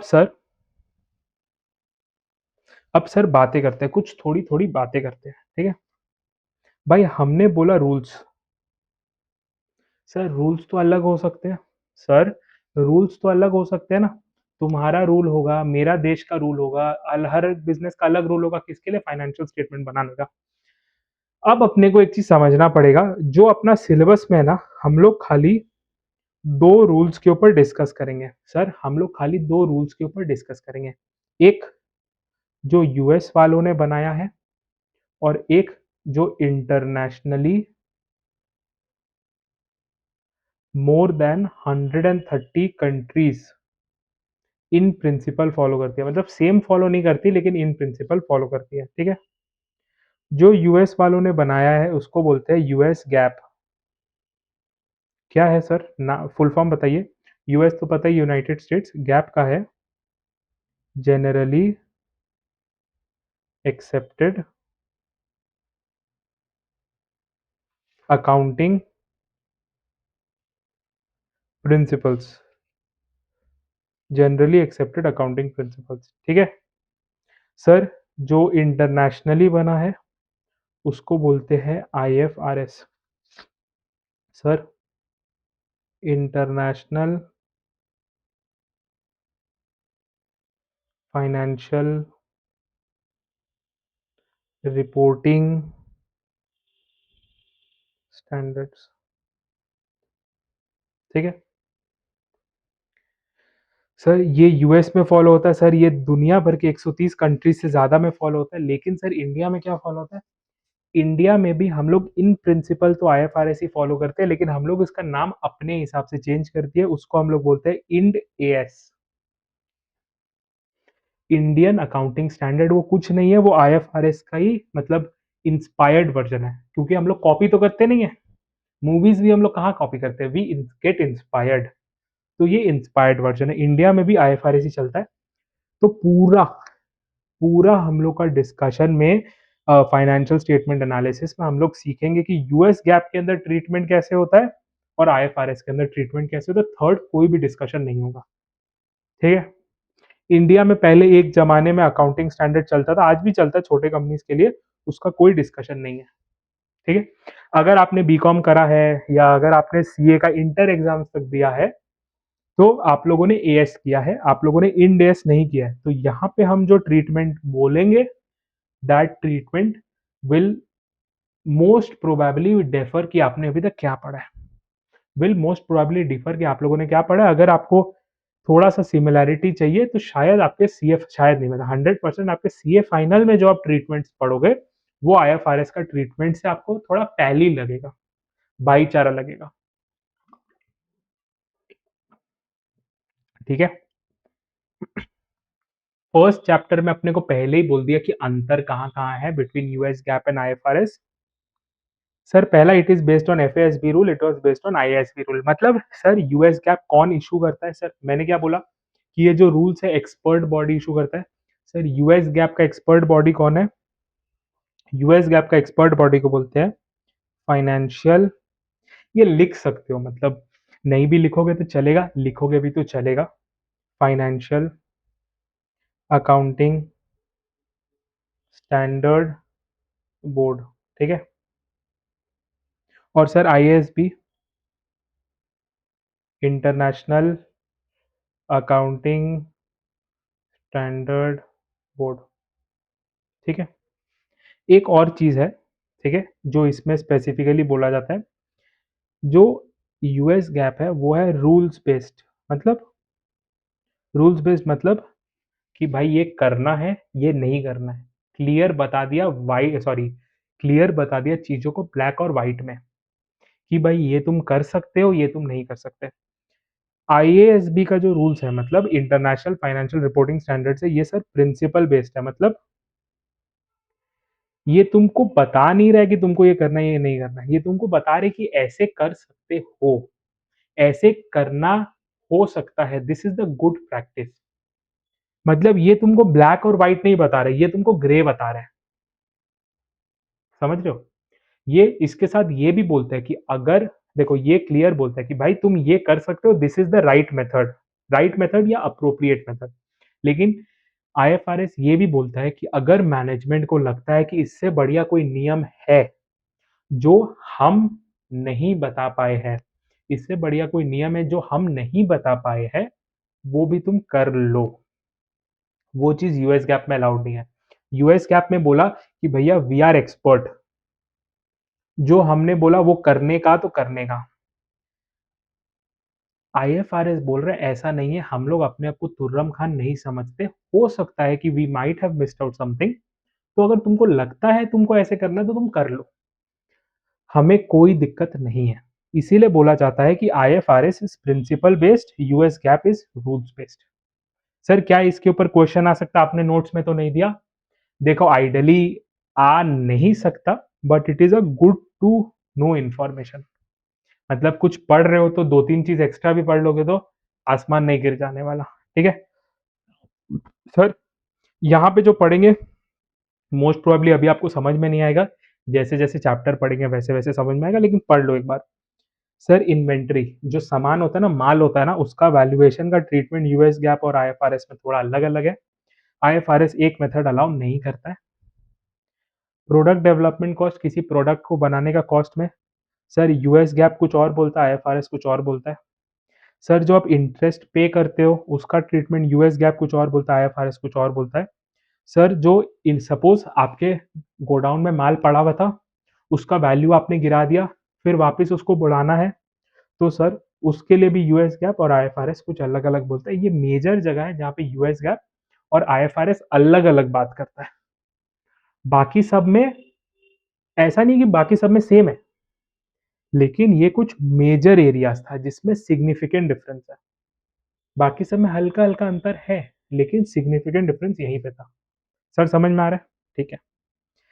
सर अभी आ रहे हैं कि भाई देख, तुमने बोला कि एनालिसिस करने का तो करने का, तुमने बोला एनालिसिस फाइनेंशियल स्टेटमेंट का डेटा पे करने का तो करने का, लेकिन मैं बेवकूफ नहीं हूं। मैं खाली एक सोर्स ऑफ इंफॉर्मेशन को लेके उसको पत्थर का लकीर नहीं बनाऊंगी, क्योंकि पैसा किसका लग रहा है? मेरा।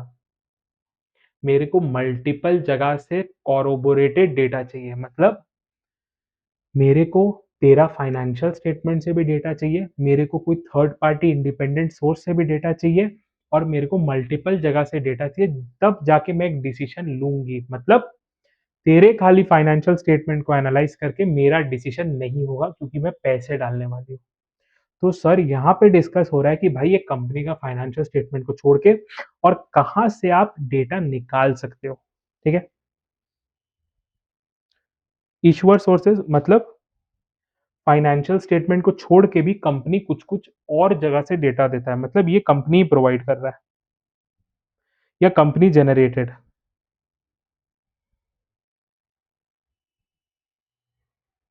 ठीक है। कंपनी जनरेट भी कर रहा है, प्रोवाइड भी कर रहा है। क्या? Earnings call. सर ये क्या होता है? देखो मैं बताता हूँ, मेरे को नहीं पता आप लोग कितना मार्केट्स फॉलो करते हो, लेकिन इंडिया में ही हर क्वार्टर ना जो लिस्टेड कंपनी है उसको अपना फाइनेंशियल्स रिलीज करना पड़ता है, फाइनेंशियल स्टेटमेंट। जब वो रिलीज करता है ना, तो जो कंपनी का एमडी होता है, सीईओ होता है, वो लोग एक कॉल पे आता है। सर किसके साथ कॉल पे आता है? मार्केट के एनालिस्ट लोग के साथ, जिसमें एनालिस्ट लोग क्वेश्चन पूछते हैं और कंपनी का सीईओ और एमडी आंसर देता है।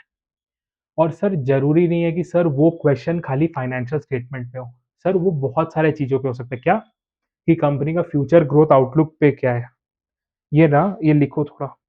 सर कंपनी का फ्यूचर ग्रोथ आउटलुक क्या है, ठीक है। सर कंपनी क्या कोई नए मार्केट में एक्सपैंड कर रही है, एक्सपेंशन प्लान क्या है। सर कंपनी का वॉल्यूम ग्रोथ कैसे हुआ। सर कंपनी कोई प्रोडक्ट में माल बढ़ाने को देख रही है। सर आगे आने वाले टाइम पे कंपनी अपना धंधा कैसे देख रही है। बहुत सारा सवाल पूछा जाता है एनालिस्ट के द्वारा, जिसको कंपनी का एमडी और सीईओ यूजुअली आंसर करता है। सीएफओ भी होता है, लेकिन मेजरली ये लोग दोनों आंसर करता है। वो एक बहुत इंपॉर्टेंट सोर्स ऑफ इंफॉर्मेशन है आपके लिए, ठीक है। Next, ad hoc presentations and events that are similar in format to earning call. Sir बहुत सारी कंपनी रोड शोज करती है, समझ रहे हो, प्रेजेंटेशंस बनाती है कंपनी के लिए, ठीक है।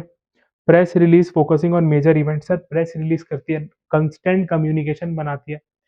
सर बहुत सारा प्रेस रिलीज तो रेगुलेटर ही बोलता है कि करना मैंडेटरी है, और बहुत सारा कंपनी स्वयं इच्छा से करती है, सेल्फ मोटिवेशन से करती है, ठीक है। Communication with management, investor relation and company personal, ठीक है। सर एक तो कंपनी ने दिया, एक आपका पब्लिक थर्ड पार्टी सोर्सेस, मतलब न्यूज़पेपर, पॉडकास्ट में आके कुछ बोल के चला गया, print media, television media. Sir वहां से देखो, free industry report, white papers and trade journal, government agencies, generalize and industry specific media sources and social media, ठीक है। Sir proprietary third party sources, मतलब ऐसे लोग, ऐसे डेटा प्रोवाइडर जिनका काम ही है डेटा देना। सर एक बहुत बड़ा एग्जांपल मैं आपको अपना बता देता हूँ। मैं एक एफएमसीजी कंपनी में था, इंडिया के टॉप एफएमसीजी कंपनी, और मोस्टली सारे एफएमसीजी कंपनी यही करती है सर। एक कंपनी आता है नीलसन, वो क्या करते हैं, वो लोग ना जो ग्राउंड लेवल पे दुकानों से, मतलब आपके घर में आपके घर के बाजू में किराना दुकान होगा, वो किराना दुकान में उस कंपनी का माल कितना बिक रहा है। आप बात समझो, आप समझो एक इंडिया में डिस्ट्रीब्यूशन कैसे होता है, ठीक है। एक कंपनी है, सर एक कंपनी है, उसने माल मैन्युफैक्चर किया, ये खरीदा, ठीक है। वो क्या करता है, वो माल देता है डिस्ट्रीब्यूटर को। सर जो उसने माल डिस्ट्रीब्यूटर को दिया ना, वो अपने फाइनेंशियल्स में तो सेल्स बुक कर देगा कंपनी। अब कंपनी का मतलब खत्म आगे से। ये डिस्ट्रीब्यूटर आगे होलसेलर को देता है, और सर ये होलसेलर आगे रिटेलर को देता है, ठीक है। सर अगर डिस्ट्रीब्यूटर ने सपोज कंपनी से बहुत माल उठा भी लिया, तो सर कंपनी का सेल्स बढ़ा हुआ आएगा ना, आएगा ना।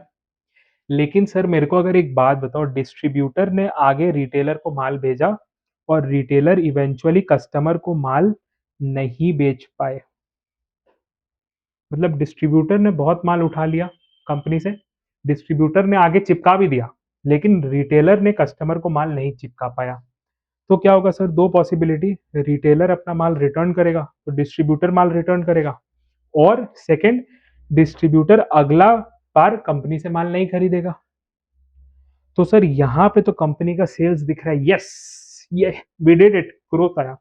लेकिन सर अगर हमें इंफॉर्मेशन मिल रहा है कि सर कस्टमर माल नहीं खरीद रहा है कंपनी का, तो सर क्या हम लोग एनालिसिस नहीं करेंगे कि साला इसका जो ग्रोथ दिख रहा है वो ग्रोथ आएगा नहीं, ये तो ऐसे ही इन्फ्लेटेड था। तो सर ये जो डेटा है ना, ये डेटा देने वाले को बोलते हैं प्रोप्राइटरी थर्ड पार्टी सोर्सेस, जिसमें एक कंपनी है नीलसन। आप उठा के देख लेना, मैक्सिमम एफएमसीजी कंपनी यही यूज करती है, और एनालिस्ट लोग भी इसी का डेटा यूज करते हैं, ठीक है। Analyst report, reports from data platform such as Bloomberg, Wind and FactSet, इसी की तरह reports from industry specific agencies and consultant, ठीक है। Proprietary primary research, studies commissioned by the analyst, hands-on experience with company's product and services, data and advice of technical specialist employed by the analyst, ठीक है। Sir for example suppose किसी company ने mobile बनाया, ठीक है। Mobile उसने बहुत बड़ा चढ़ा के एडवर्टाइजमेंट किया। अब किसी को ना वो कंपनी पे इन्वेस्ट करना है जिसने वो मोबाइल बनाया, तो भैया पूरा कंपनी का जो स्टोरी है वो किसके ऊपर बेस्ड है? वो बेस्ड है मोबाइल के ऊपर। मोबाइल अच्छा है खराब है, तो एनालिस्ट क्या करेगा? अपना कोई इंजीनियर डाल देगा, देख लेगा कि मोबाइल अच्छा है कि खराब है एक्चुअली में। तो ये हो गया उसका प्रोप्राइटरी प्राइमरी रिसर्च, वो खुद से देखेगा कि माल अच्छा है कि खराब है। रादर देन कंपनी का सुनने का, कंपनी का ज्ञान लेने के जगह मैं खुद ही वो माल को इंस्पेक्शन कर लूं। समझ में आ रहा है? क्लियर हो रहा है? ठीक है सर, अपना चैप्टर अभी बस खत्म होने पे आ गया, ठीक है। याद करो हमने क्या बोला था? कुछ शब्दों, कुछ चीजों को नंबर्स में बयां नहीं कर सकते, लफ्जों में बयां करना होता है। वैसे ही कुछ इमोशंस नंबर में नहीं दिखता, उसको भी लफ्जों में बयां करना होता है। वो देखो फाइनेंशियल स्टेटमेंट नोट्स में कुछ रियलिटी था जिसको लफ्जों का दरकार था, अभी कुछ इमोशंस है जिसको लफ्जों का दरकार है। सर इमोशंस जब आप लफ्जों में लाते हो तो उसको बोलते हैं मैनेजमेंट कमेंट्री। मतलब मैनेजमेंट कंपनी के बारे में क्या सोचता है, मैनेजमेंट कंपनी के लिए क्या डिसीजन ले रहा है, मैनेजमेंट का आउटलुक क्या है, मैनेजमेंट ने क्या किया है, कंपनी कैसे जा रहा है, कंपनी का विजन, कंपनी का मिशन की तरफ कंपनी क्या कर रहा है, वो ये सब ज्ञानबाजी लिखा रहेगा मैनेजमेंट कमेंट्री में। Management commentary also known as MDNA. क्या होता है MDNA? Management discussion and analysis, ठीक है। Is one of the most useful section of an annual report.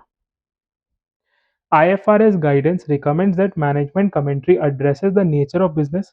Sir क्या धंधा करते हैं, मैनेजमेंट ऑब्जेक्टिव कि भाई कहाँ जाना चाहते हैं, company past performance, sir company ने क्या किया, परफॉर्मेंस मेजर यूज्ड, कंपनीज की रिलेशन, हमारा रिश्ता किसके किसके साथ है, कंपनी का रिसोर्सेज क्या और कंपनी पे क्या खतरा मंडरा रहा है। सर क्या इसके ऊपर क्वेश्चंस आता है? हाँ, इसके ऊपर और नोट्स के ऊपर बहुत कंफ्यूजिंग क्वेश्चन बन सकता है, जहां पे आपको एक आइटम दे देगा और बोलेगा आइडेंटिफाई करो कि ये नोट्स में जाएगा कि एमडीएनए में जाएगा, और मैं लिख के देता हूं कि आप लोग वो गलत करोगे पहला ट्राई में, क्योंकि इतना छोटा सा पैरा देख के मैक्सिमम लोग इग्नोर कर देगा, बोलेगा लेस इंपॉर्टेंट है। मैं लिख के दे सकता हूं, लेकिन अपने को वो गलती नहीं करना है। अपने को चीजों को बाई हार्ट समझना है, बाकी तो ये पढ़ के दिमाग में बैठ ही जाएगा। समझ रहे? सर समझ रहे? ठीक है। अब ना कहीं से ये रैंडम टॉपिक डाला है, मैं सच बता रहा हूँ ये टॉपिक का कोई काम नहीं था ये चैप्टर में, ठीक है, लेकिन बोला है तो पढ़ लेते हैं। ये क्या बोलने मांग रहा है, बात समझो। ये बोलने मांग रहा है कि देख भाई बिजनेस है, ठीक है, कंपनी है। अब जरूरी थोड़ी ना है कि तुम खाली एक ही लाइन ऑफ बिजनेस में हो सकता है ना तुम नमक भी बेच रहे हो, तुम टेलीकॉम भी प्रोवाइड कर रहे हो, तुम हवाई जहाज भी उड़ा रहे हो, और तुम कपड़ा भी बेच रहे हो सकता है ना? सर हो सकता है कि नहीं हो सकता है? हो सकता है। सर इंडिया में बहुत सारी कंपनी है, टाटा ले लो, रिलायंस ले लो, बिरला ले लो, अडानी ले लो, सब अलग अलग धंधे में है। तो सर क्या इसका जो कहानी रहेगा, इसका कहानी रहेगा, इसका कहानी रहेगा, इसका कहानी रहेगा, रहेगा सेम क्या सर? सर क्या इनका कहानी सेम रहेगा? The answer is no, their story is different. तो इसको अलग शब्दों में बयां करना है। तो सर कैसे करें? ये सबको हम लोग बिजनेस सेगमेंट मानेंगे, ठीक है सर। लेकिन एक कंपनी बहुत सारे छोटे छोटे बिजनेस एक तरह में हो सकता है, जैसे सर सॉल्ट तो बेचता ही है लेकिन सर आटा भी बेचता है, सर आटा बेचता है, सर मैदा भी बेचता है, सर मैदा बेचता है, कॉपी किताब भी बेचता है, सर आइसक्रीम भी बेचता है। तो सर इतना सारा बिजनेस सेगमेंट बना देंगे तो इवेंचुअली जो बंदा एनालाइज कर रहा है वो भी खो जाएगा कि भाई ये क्या खिचड़ी बना के दे रहा है। और एक चीज हमेशा याद रखना जिंदगी में, जो चीज आसानी से समझ में आता है लोगों को उसी पे भरोसा होता है। ये बात याद रखना। आपके साथ अगर कोई टेढ़ा मेढ़ा बात करेगा ना, आप लोग उस पर भरोसा ही नहीं करोगे। जो चीज आसानी से समझ आता है उसी पे ट्रस्ट होता है। तो बोला भैया ऐसा मत करो। तो बोला किसको बिजनेस सेगमेंट बोलना है और किसको बिजनेस सेगमेंट नहीं बोलना है ये हम लोग बता देते हैं ना। तुम लोग छोटा सा संडास भी बना के उसको बिजनेस सेगमेंट दिखा दोगे तो नहीं चलेगा। हम बताएंगे तुमको बिजनेस सेगमेंट क्या होता है। ठीक है सर, क्या होता है बिजनेस सेगमेंट, अभी पढ़ो। अब बिजनेस सेगमेंट और एन ऑपरेटिंग सेगमेंट दोनों सेम है।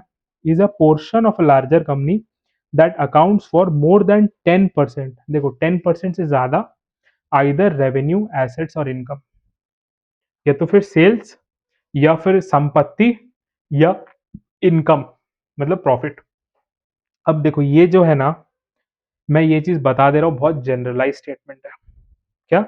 बहुत जनरलाइज स्टेटमेंट है सर। बिजनेस सेगमेंट के ऊपर खुद के ऊपर एक पर्टिकुलर आईएफआरएस है, इंड एस भी है। जो बच्चे सीए फाइनल में वो शायद कर भी रहे होंगे, या जिन्होंने कर लिया होगा। समझ, तो ये इतना इजी नहीं है जितना बोला गया है, लेकिन सिंस हम लोग यहाँ पे देश विदेश पूरे दुनिया के पर्सपेक्टिव पे जनरलाइज बात कर रहे हैं, इसीलिए इतना जनरल स्टेटमेंट दिया है। ठीक है, कि मोर देन 10%, लेकिन बहुत सारा नियम होता है, ये सब नियम फॉलो होगा तो रिपोर्टेबल सेगमेंट है। ठीक है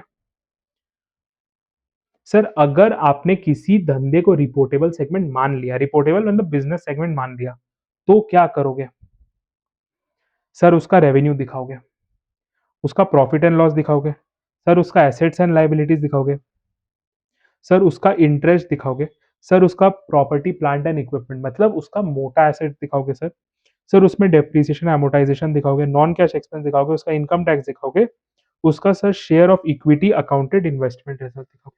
सर अगर आपने किसी को बिजनेस सेगमेंट मान लिया तो आपको उसका इतना सारा इंफॉर्मेशन दिखाना पड़ेगा। अगर नहीं माना तो बढ़िया है, उसको छुपा दो, लेकिन अगर मान लिया तो दिखाना पड़ेगा। ठीक है, अब सर यहाँ पे तो हमने आटा दाल चावल का बात किया। हो सकता है ना सर कोई बिजनेस इंडिया में हो, सर हो सकता है कोई बिजनेस श्रीलंका में हो, सर हो सकता है कोई बिजनेस यूएस में हो सकता है बिजनेस यूके में हो। तो सर इसका भी तो अलग अलग जानकारी जरूरी है। उसको बोलते हैं जोग्राफिक सेगमेंट। उसको क्या बोलते हैं सर? Geographic segment. ठीक है, जोग्राफिक सेगमेंट क्या है? They are also identified when they meet the size criterion given previously, and the geographic unit has a business environment that is different from that of the other segment or the remainder of the company। मतलब भैया, अगर suppose कोई धंधा US में है और कोई धंधा कनाडा में है, मैं एग्जांपल दे रहा हूँ। हाँ सर, कनाडा यूएस तो भाई भाई है, आजू बाजू ही रहता है। सर हो सकता है ना जिस तरह का धंधा यूएस में चल रहा है सेम तरीके का धंधा कनाडा में चल रहा है। या सर चलो ये रिलेट नहीं कर पाओगे, मैं बोलता हूँ European union. Sir European union में तो सारे देश में करेंसी भी सिमिलर है, लोग भले ही अलग भाषा बोलते हैं लेकिन मोटा मोटा थॉट प्रोसेस तो सेम है। तो सर क्या मैं ये नहीं बोल सकता हर कंट्री में एक ही प्रकार का धंधा हो रहा है? तो सर द क्वेश्चन इज कि मैं हर अलग अलग कंट्री को एक सेपरेट सेगमेंट बोलूं कि सबको मिला के एक यूरोपियन सेगमेंट बोल दूं? ठीक है, तो मैं क्या सबको सारे कंट्रीज को अलग अलग सेगमेंट बोलूं कि यूरोपियन सेगमेंट एक साथ बोल दूं? ठीक है सर, वो है अपना जोग्राफिक सेगमेंट। समझ में आ रहा है सर? सर जोग्राफिक सेगमेंट हो गया। सर अभी अपने पास कुछ बचा नहीं है, खाली एक रैंडम टॉपिक बचा है, समझते हैं। सर क्या?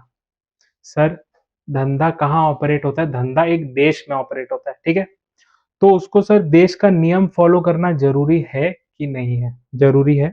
तो यहाँ पे कुछ वो नियम की बातें हो रही है। रेगुलेटरी फाइलिंग, सर ये क्या होता है? एक धंधा को सरकार को ही टाइम टू टाइम कुछ इंफॉर्मेशन देना पड़ता है, ये वो है। सर क्या है? Standard setting bodies are professional bodies, organization of accountants and auditors that establish financial reporting standards. हम लोगों ने पढ़ लिया।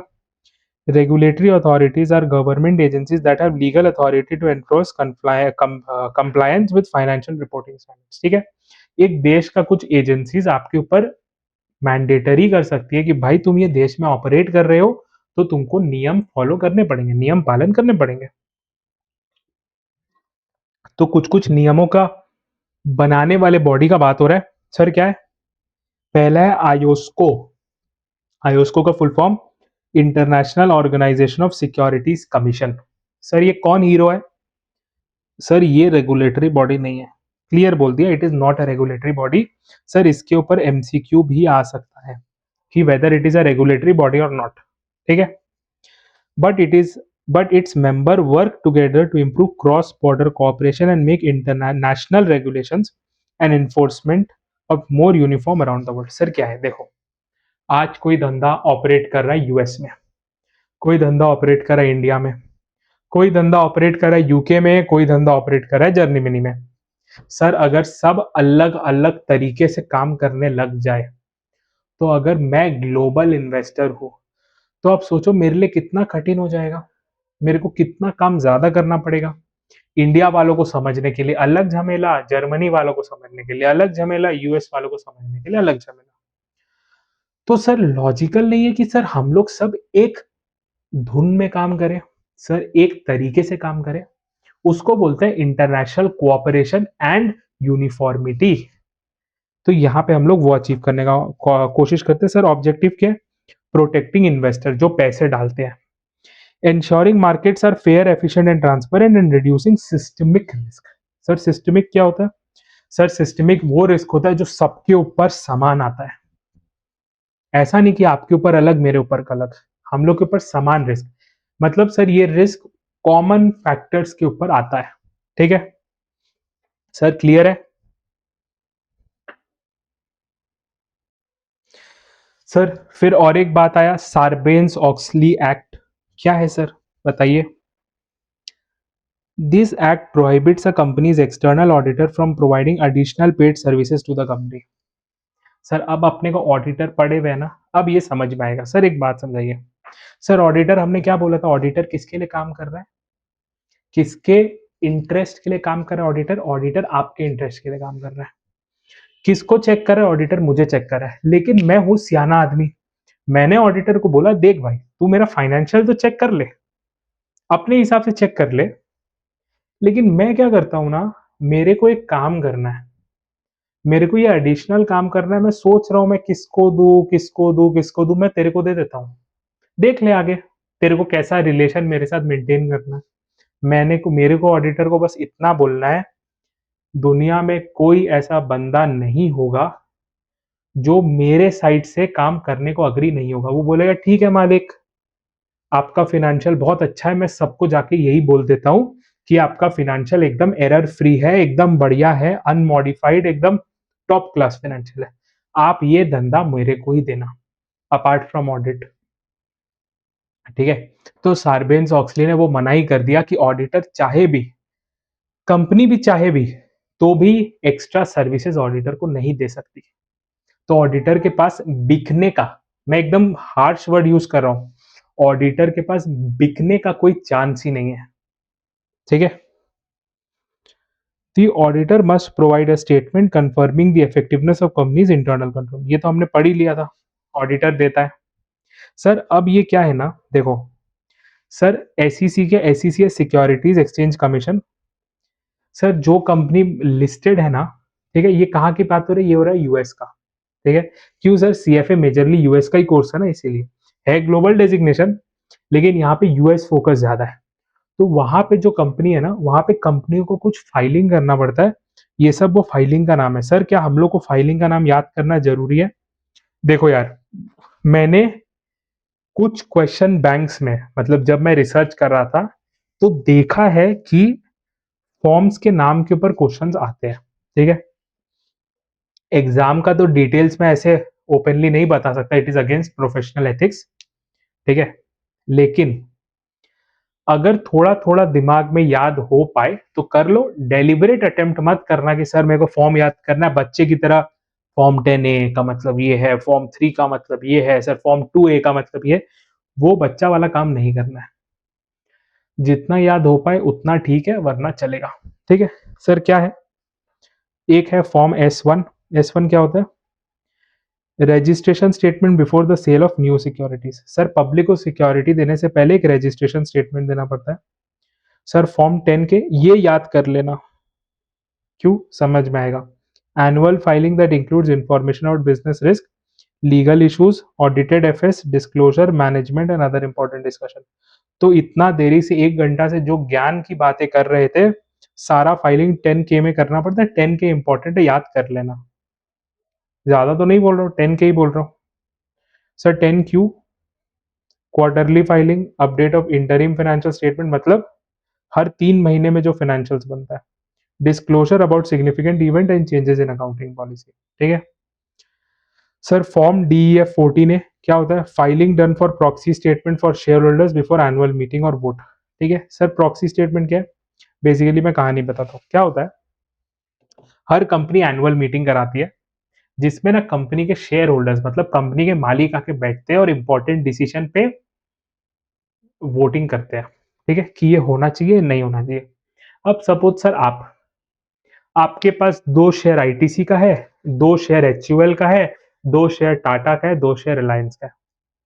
तो नियम क्या बोलेगा कंपनी को कि आपको भी एनुअल मीटिंग में का नोटिस देगा और आपका राइट है कि आप ये सारे कंपनी में जा सकते हो, ठीक है।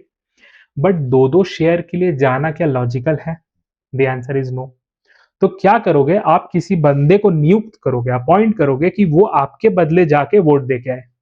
वो क्या करे, आपके बदले जाके वोट दे के आए। वो जो बंदा है उसको बोलते हैं प्रॉक्सी। सर कॉलेज में याद है, कॉलेज में नहीं जाते थे, किसी से अपना अटेंडेंस लगवा देते थे, उसको बोलते थे प्रॉक्सी। यहाँ पे भी वही है कि आपके बदले आपका कोई दूसरा बंदा जाके अटेंड करके आ सकता है, ठीक है, उसको बोलते हैं प्रॉक्सी, ठीक है ठीक है। लेकिन प्रॉक्सी स्टेटमेंट क्या है, देखो हर मीटिंग के पहले, मतलब हर मीटिंग में, हर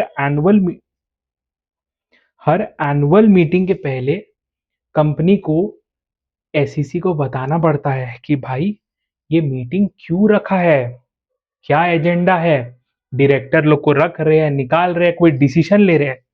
वो स्टेटमेंट मतलब क्या, लिखा हुआ डॉक्यूमेंट आपको SEC को फाइल करना पड़ता है, उसको बोलते हैं प्रॉक्सी स्टेटमेंट। तो प्रॉक्सी का मतलब कुछ और है, प्रॉक्सी स्टेटमेंट का मतलब कुछ और है, ठीक है sir. Form 8K, form to disclose material event including significant assets acquisition, disposal, changes in management और कॉर्पोरेट गवर्नेंस, मतलब कुछ एसेट खरीदा बेचा हेना तेना किया तो ये फॉर्म देना है sir. Form 144, form to notify SEC of its intent to issue securities to certain qualified without registering the securities with SEC।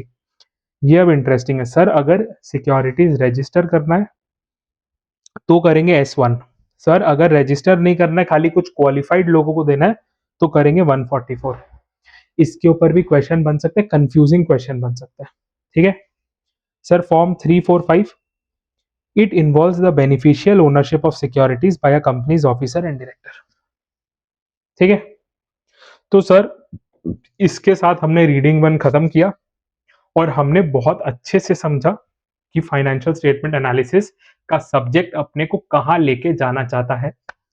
अब मिलेंगे क्लास 2 में, where we will start analysis of income statement, ठीक है guys, मिलते हैं अगले class में, bye.